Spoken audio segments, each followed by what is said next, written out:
एक दिन आपका बाकी है, उसके बाद आपके पेपर है। और शॉर्ट क्वेश्चंस, हदीस और लॉन्ग क्वेश्चंस के टॉपिक हम कर चुके हैं। तो आज हम बात करेंगे एमसीक्यूज़ के हवाले से।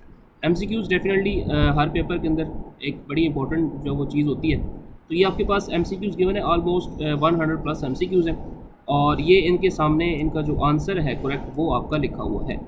यानी आपको इससे दो फ़ायदे होंगे, एक तो आपके एमसीक्यूज़ हो जाएंगे, दूसरा आपके अगर इन्हीं में से कोई शॉर्ट क्वेश्चन आ जाता है तो उसके भी ये सामने एग्जैक्ट आंसर जो है वो लिखे हुए हैं। ठीक है, अब ये सारे एमसीक्यूज़ पढ़ने का तो कोई फ़ायदा नहीं है मेरा, ठीक है, लेकिन इसमें भी जो इंपॉर्टेंट है, जिस तरह ये मदनी सूरतों और मक्की सूरतों के बारे में अक्सर पूछा जाता है, ठीक है, इसी तरह ये इस तरह की एक हदीस आ जाती है, किसी ने सरकारी सतह पर तदवीर हदीस का हुक्म दिया, ठीक है, तो इसमें आपको रावी का नाम भी पता होना चाहिए, हदीस भी पता होनी चाहिए, ये शॉर्ट क्वेश्चन के अंदर भी आ सकता है। ठीक है, अच्छा, उसके अलावा आप आगे देखें तो यहाँ पे ये तहज़ीबुल अहकाम वाला, ठीक है, ये किसने लिखी थी, ये शॉर्ट क्वेश्चन आंसर के अंदर भी आ सकता है, एमसीक्यूज़ के अंदर भी आ सकता है। ठीक है जी, तौहीद की कितनी इकसाम है, ठीक है, ये शॉर्ट में भी आ सकता है, लॉन्ग में भी आ सकता है।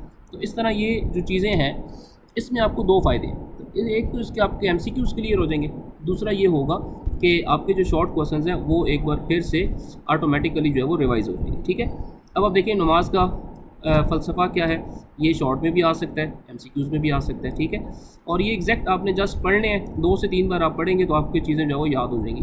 देखिए खम्स के लग़वी में नहीं क्या, शॉर्ट भी बन सकता है और इसका दूसरा एमसीक्यूज़ भी बन सकता है। ठीक है, रोज़ा कब फ़र्ज़ हुआ, बुनियादी मकसद क्या था, तो ये सारी चीज़ें आपको हर तरह से फ़ायदा देंगी।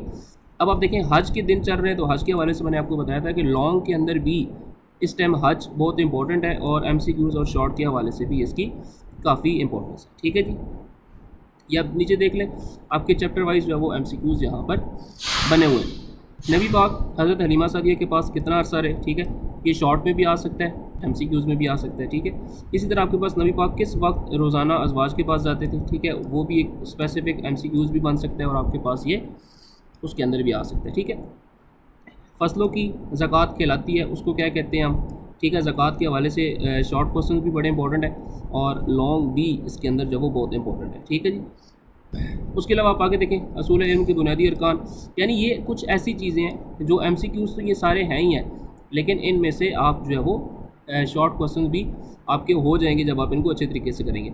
किस तलाक़ के बाद दोबारा निकाह हो सकता है, ठीक है, अब ये ऐसे सवाल हैं जो हर तरह से आपके लिए काबिल कबूल है। तो ये जो एमसीक्यूज़ हैं ये आपके सामने है, ठीक है, और इन एमसीक्यूज़ को करने के बाद इंशाल्लाह आपके एमसीक्यूज़ प्लस शॉर्ट क्वेश्चन जो है वो ऑटोमेटिकली यहाँ पे रिवाइज़ हो जाएंगे।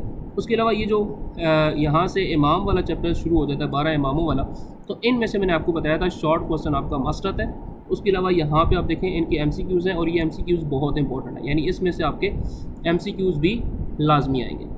और ये टोटल आलमोस्ट 145-146 जो हैं एमसीक्यूज़ है। तो इन एमसीक्यूज़ के जब आप करेंगे तो आपके एमसीक्यूज़ प्लस शॉर्ट क्वेश्चंस दोनों जो है वो यहाँ पर क्लियर हो जाएंगे और इंशाल्लाह उम्मीद है कि आपका पेपर जो है वो अच्छा हो जाएगा। चैनल को सब्सक्राइब करें, मिलते हैं अपनी अगली वीडियो के साथ, तब तक के लिए अल्लाह हाफ़िज़।